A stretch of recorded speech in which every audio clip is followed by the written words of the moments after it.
नमो नारायण। सभी भक्तों से निवेदन है, इस चैनल को लाइक करें, शेयर करें, सब्सक्राइब करें। जय श्री कृष्णा, राधे राधे।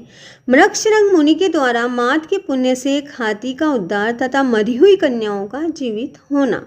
वशिष्ठ जी कहते हैं कि राजन, भोजपुर में उत्तस्त नामक एक श्रेष्ठ मुनि थे। उनके कमल के समान नेत्र वाली एक कन्या थी जिसका नाम सैव्रंता था। वह माघ मास में प्रतिदिन सवेरे ही उठकर अपनी कुमारी सखियों के साथ कावेरी नदी के पश्चिमगामी प्रवाह में स्नान किया करती थी।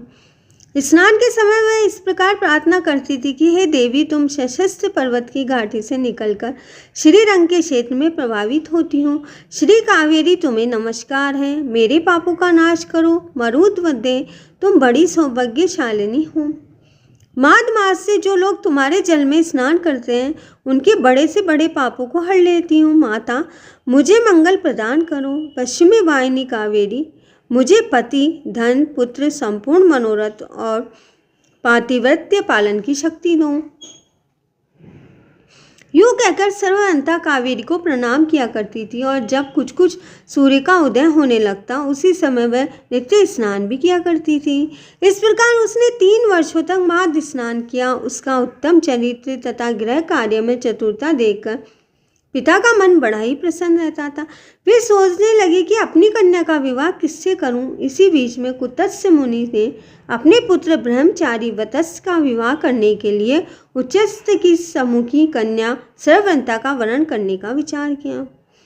सैव्रंता बड़ी सुंदर थी, उसमें अनेक शुभ लक्षण भी थे। वह बाहर भीतर से शुद्ध तथा निरोगी थी। उस समय उसको कहीं भी तुलना नहीं की जा सकती, ऐसा था। वत्स मुनि ने उससे विवाह करने की अभिलाषा की।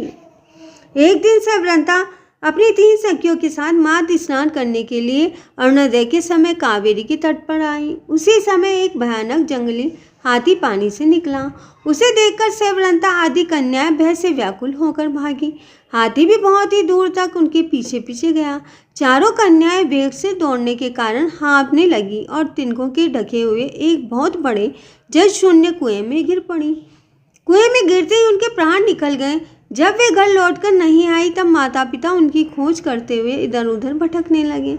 उन्होंने वन में घूमकर झाड़ी झाड़ी छान डाली। आगे जाने पर उन्हें एक गहरा कुआं दिखाई दिया जो तिनकों से ढका हुआ होने के कारण प्राय दृष्टि में नहीं आता था। उन्होंने देखा कि कमल लोचना कन्याएं कुएं के भीतर निर्जीव होकर पड़ी है।